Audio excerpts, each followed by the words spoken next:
Welcome to the Vol Bros. My name is Evan. This is my brother Rustin, and we are two Vol Bros who are actually bros in real life. And we are super excited about today's episode because, as you all know, we've said this many times. When we started this podcast, we had an A-list of guests that we hope to bring on the show one day. And today is one of those days, my friends. We have Reed Carringer on our show today. Reed, thank you so much for joining us. Great to be here, gentlemen. Thanks for having me. I'm dusting off the cobwebs a little bit, so it's nice. Nice to talk to you fine folks. So Reed probably is best well known for All Nation for this magazine right here. His family started this publication, Football Time in Tennessee magazine. And Reed, when will this year's magazine be on newsstands? When do you think? Yeah, we're putting the finishing touches on it this week. After the orange and white game, Tennessee had all those early enrollees and had to get a bunch of pictures of those guys to plug into the magazine. So hoping, middle-ish of May, but we can definitely keep you posted on that. So what do you all do about the second transfer portal? If they get a few guys late, what do you do about that? That's yeah, it's kind of anything after really this April 20th, April. That's sort of our cutoff, just because it being print. You got to hit a hard date. You got to get to the printer, and they've got to get it out so we can get it out on the shelves. So for all you recruits out there, if you want to be in the magazine, you better sign early. That's right. Get in there early so you can have a nice full color picture in the magazine. It's cool, man. You know, my wife's uncle, he buys everybody in the family, all the dads in the family, one in May, and hangs on to them for Father's Day. And like, I can tell you right now, what I'm getting for Father's Day from him this year is this magazine right here. Let me ask you this. We didn't prep you with this question, but I'm just curious. How cool is it knowing that you help contribute to something that for a lot of people has become like a yearly tradition? It's a collector's item for a lot of people. How cool is that to you that you get to be a part of that? No, it's very cool. It's what got me into this industry, just seeing how much Tennessee sports mean to people, and seeing how much of a family, as you all can attest, event it is for so many people. You know, I ended up covering the team for like 6 years or so, going to practices, road games, everything like that, just professionally as a job. And some of that was football time stuff for sure. And this year was the first year really I got back to go as a fan for the first time in like a decade. And one of the things that struck me was just how much that atmosphere, Knoxville on game days, means to people, friends, family, friends you've never met before that you're friends with for life after that. And so having just a small part of that people look forward to every year has been really cool. And it's still cool to have a role in that. Reed, I think something, before Evan gets to his first question, I think something that a lot of people probably don't know, because we just learned it off camera. Your grandfather started Football Time, correct? Yes. Don Carringer, my grandfather, started that the year I was born in 1987. So is this year going to be year 36 or year 37? You got the magazine there. It all runs together for me. What does last year's cover say? What volume is it? So this was from 2020. This was a 2021. It was volume 34. So this year will be 36. Yeah. So I think it's whatever I turn. My birthday's in February, so it's whatever year I turn is that's the volume of the magazine. I should be able to remember that, but I think that's an awesome tradition that, you know, this is something that's literally been started in your family and been handed down for 36 years. Have you started prepping your kids for when they have to take this thing over? I don't know if we've gotten that far yet, but I did take my soon-to-be 4-year-old daughter to her first football game this year, and that kid did not want to leave. We stayed till after the Tennessee Waltz. So what a 3-year-old does that? You know, she had a great time. That's awesome. Well, another thing that people might remember you from is Rocky Top Insider. It was Reed was part of the group that launched Rocky Top Insider. And I'm going to be totally honest with you. When you and Houston Cress were running the radio segment of Rocky Top Insider, that was my favorite show in Knoxville, listening to you guys. And you said one thing one time that I still quote to this day, actually. You were talking about your distaste for Athens, Georgia. And you said it was so profound. You said, grown men bark at you like dogs there. And I was like, that's all you need to say right there, man. That covers it. Yep. End of story. That's all that matters. Well, Reed, once again, we really do appreciate you joining us and bringing your expertise and your literally decades worth of Vol football knowledge. And we have a few questions for you, just 3 questions for you about the orange and white game from this past Saturday. And I guess the best place to start is, what did you see this Saturday that impressed you with this year's, the 2023 team? Well, the 2 things, I'll give you 2 things because I'm a former media guy, so I can talk. No, I'll give you 2 things. One, the first thing really wasn't the team, it was the turnout. There's a lot of talk about, they're charging $5 for tickets and whatever, and what if that's a big deal, not a big deal. I get both sides of that, but to have about 60,000 people there in April for a spring game where they were charging for tickets even, and it wasn't tied to a meet and greet or anything else, it was just, hey, let's go take the family and watch a little football. And you had 60K there, stadiums under renovations, all these things that you could point to. How many people are actually going to show up for this game? The fans impressed me. I mean, that looked like a great atmosphere. I didn't get down there. I was bummed by that. My dad was there taking pictures for the magazine, and it was just a great turnout. So number 1 was the fans, Tennessee fans showing up like they've done forever, obviously, but impressed me, exceeded my expectations. And then 2 was just seeing, honestly, how some of the young guys on offense handled the scheme already. Haven't been there very long, obviously. I think what Heupel does is very unique. You've seen what it's done to college football already. Kind of Tennessee took the nation by storm last year, storming all the way to number 1 in the college football playoff. So what he does is really unique. I think his system is it's kind of a genius transformative thing where football is going to have to catch up to him and what he's doing here. And those young guys really executed it pretty well. I thought you had a bunch of freshmen, because a lot of people were held out of the game. They got to showcase their talents, but also they were able to run the offense. They were able to run with tempo. They were able to get lined up in 6-8 seconds and snap the ball. That was impressive to me, just seeing how quickly some of those young guys had already acclimated to what is a unique and challenging system. I can't remember which Knoxville media person was talking about it, but earlier this week I heard one of them talking about Josh Heupel's system and how it's starting to trickle up to the NFL. And he made the comment that at the pro day, there were as many scouts talking to Heupel about scheme, not so much because they were trying to figure out how the players played within it, but they were trying to take nuggets that they could take back to their organization and start to incorporate into what they do. Which is pretty interesting. That's a great point, because at what point is it no longer a gimmick in people's minds? Like it's proven to be successful for multiple years at Tennessee now. And then when you look all the way back at Missouri, I keep going back to this. Even Baylor. Look at what Art Briles did.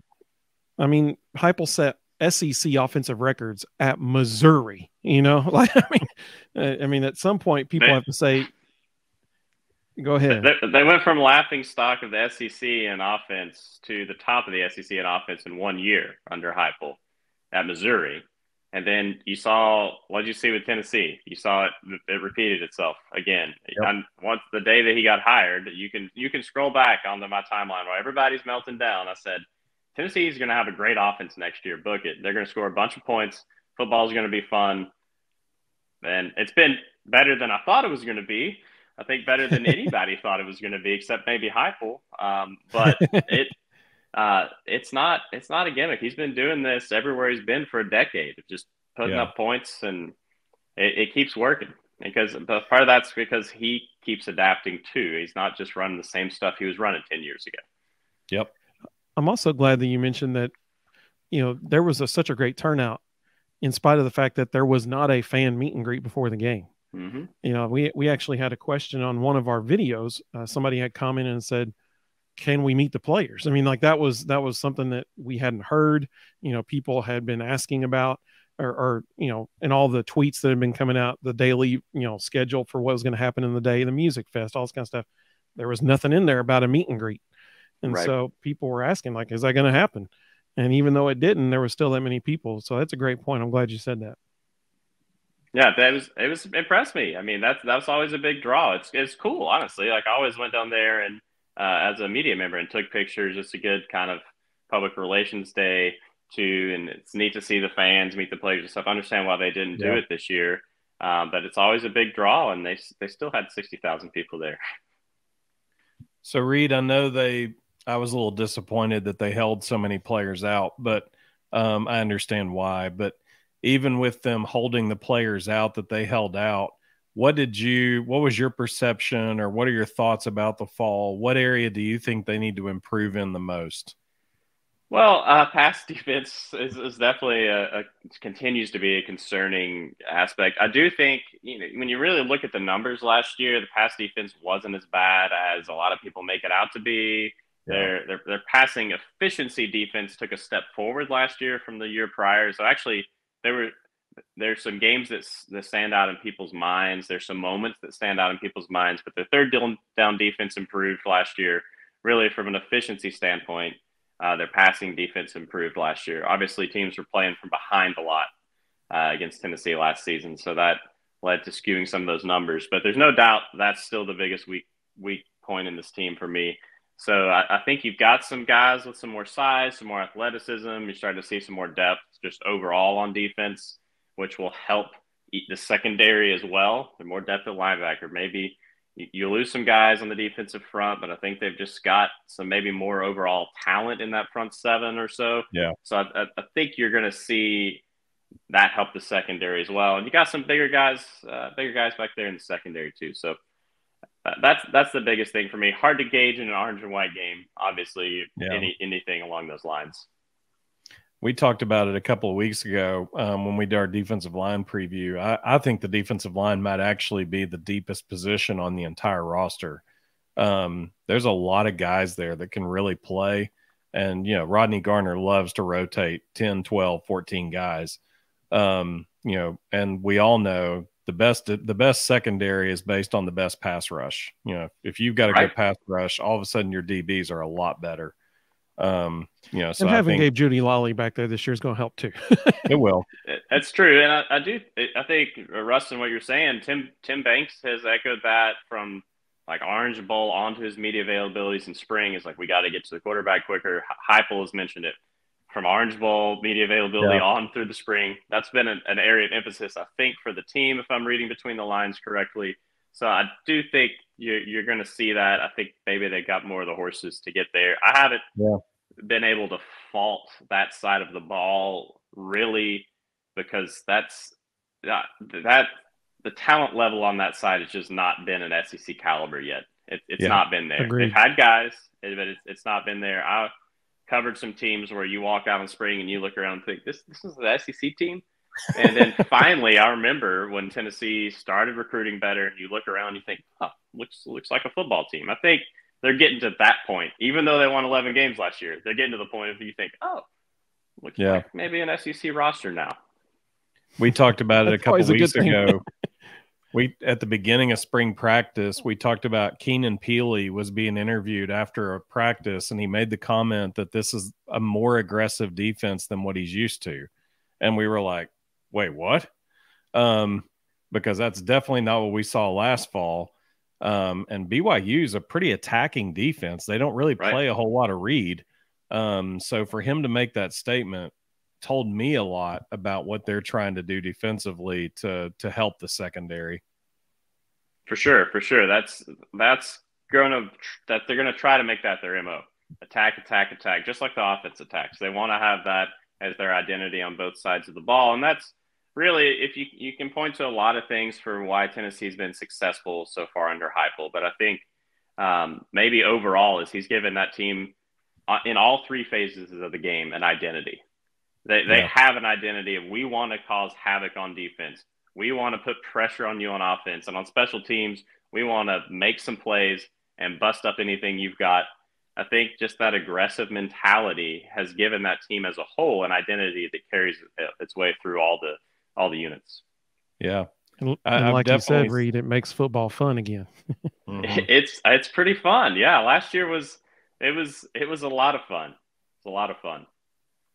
I've definitely seen a quiet confidence that hasn't existed in a really long time. Like those guys, when you see them in interviews, when you see them around practice, like they handle themselves really well, and they treat it like a business and not like an extra activity.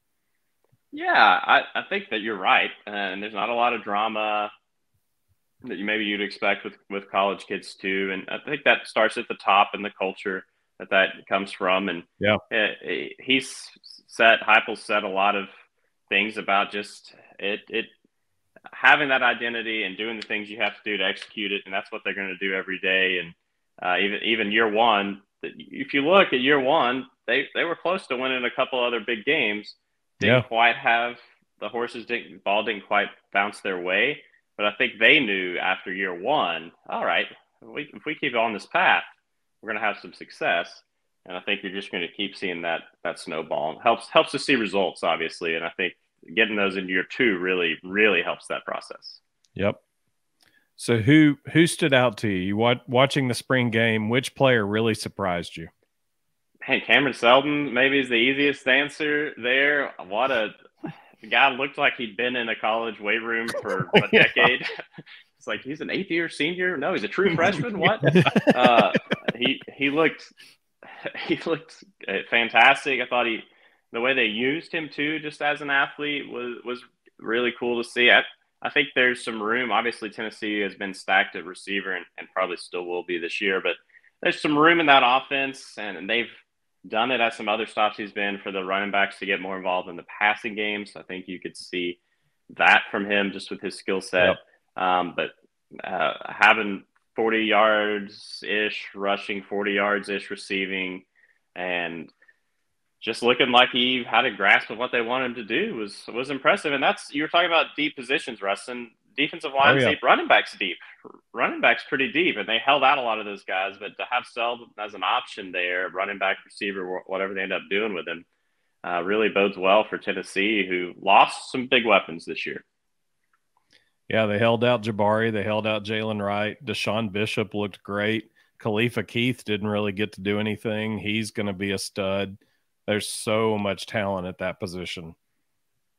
I'm glad you mentioned Cameron Selden because on our Orange and White reaction show Saturday night, I gave an analogy of, you remember how Florida used Percy Harvin, and he just lined up all over the field. He'd be in the backfield. He'd be lined up at a receiver. He'd be lined up kind of as an H-back. I mean, he's like everywhere. He's all over the place. I can totally see them using Cam Selden that exact same way. He's like a bigger Percy Harvin. And, jet sweeps, passing. We saw it in the passing game this week, handing the ball to him. I mean, like, any way you can get the ball in the hands of a playmaker. And I think that's what we're going to see over the next 3 years with him. That's not something that other teams want Tennessee to have as an option with that offensive staff for sure. Especially not a kid that's just a physical freak. I mean, that kid is a monster. God, yeah. He looks – I mean, eighth year senior. Yeah, 8th year. Is he a doctor? Gosh, it's like he's a kid, doctoral student. and even early enrollee. That kid should still be going to prom. Yeah. Right. I mean, it's like, where do you find these people? Very impressive. Good get. Think a great fit for what Heupel wants to do offensively too, because a lot of that's not about talent at that level. It's about fit, and I think he's got tons of talent that I think he's a great fit too. Yeah, you mentioned one other thing. You mentioned the depth in the backfield, and that was another thing that came up in our show the other night. I thought of a question Saturday, and I presented it on the show, and I said, I don't have an answer for it. I have no idea what the answer to this would be. And the question was, this is the deepest backfield since when? And, I think it's a quality versus quantity situation. I mean, obviously there is not a Travis Henry. There is not a Jamal Lewis. There is not a Travis Stevens in that backfield, but there's 5 or 6 above average backs. And so when you say deepest backfield, is it quantity or is it quality? And if it's quantity, then this one's got it, man. Like there's a bunch of above average backs they can put out there, and there wouldn't be that much of a drop off in production or skill and talent level. So that's exciting, man. That's exciting as a curious, fan. Reed, how would you answer that question? Who do you think this is the deepest backfield since?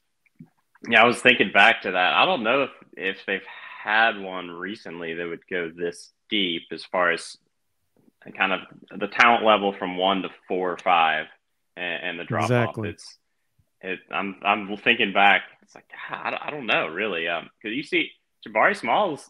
One, I think running backs in this day and age too, they get banged up.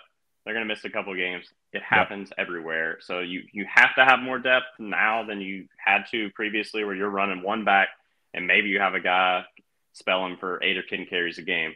Now everywhere is doing running back by committee.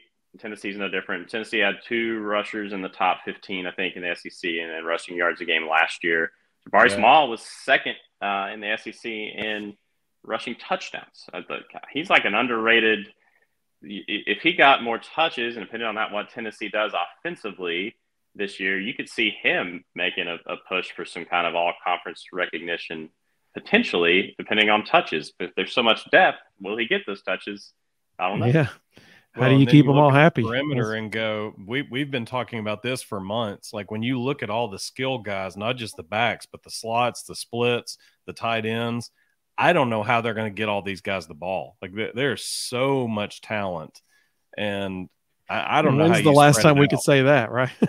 Especially off. I mean, we're only a few years removed from like Tennessee went. I think it was either 6 quarters.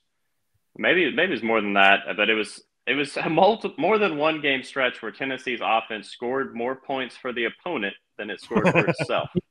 Through pick sixes and fumbles. Quarters. You're right. And so we're not that far removed from that. So it is hard to sit here and think. It still feels a little bit like a dream, honestly. Yeah. But one of the ways you get those guys touches is you have 100 snaps a game. So that's one way you do it. That's true. And Jacob Carter returning punts. We're not too far removed from that either. No offense to Jacob Carter. Right. It's just I don't think that necessarily he wanted to be out there either. So Tennessee's come a long way in a short period of time.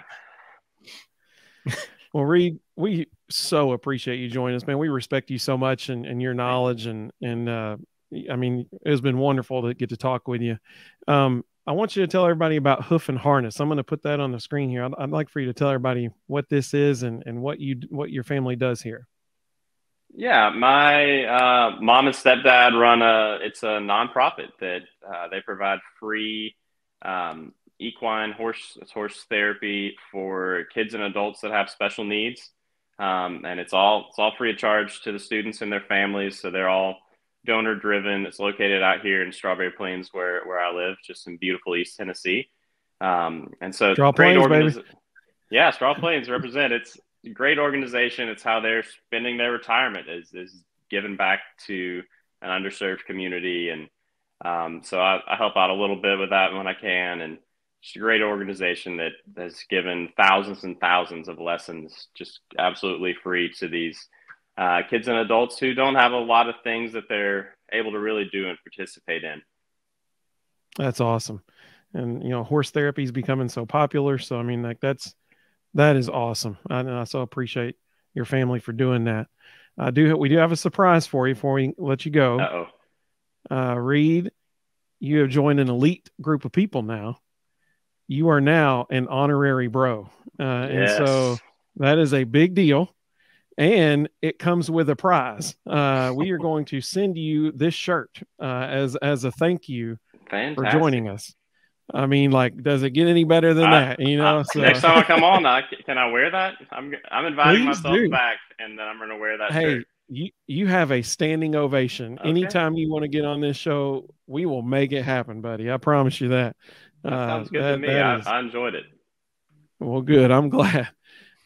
Hey, like we always say, I mean, follow Danny White's advice. Text a buddy, man, about the Vol Bros. Spread the word. Let people know about what we got going here, and we join us on a live show sometime and comment with us in the chat. That's so much fun. And thank you again to Reed for joining us today. And we hope everybody has a great week ahead of them. Baseball team has a massive series this weekend against Vanderbilt, so. Hopefully they can turn the tide a little bit on what's been happening. This weekend, we've also got to talk about two commitments today to the basketball program. There's a roster shakeup there that's going to happen because of those two guys. So we'll definitely cover that this weekend as well. Well, Reed, thank you again so much, man. We really appreciate you. Thank you, gentlemen. Love what you're doing. Keep it up. Glad to see y'all having so much success. And yeah, I'll come back with my shirt. Thanks.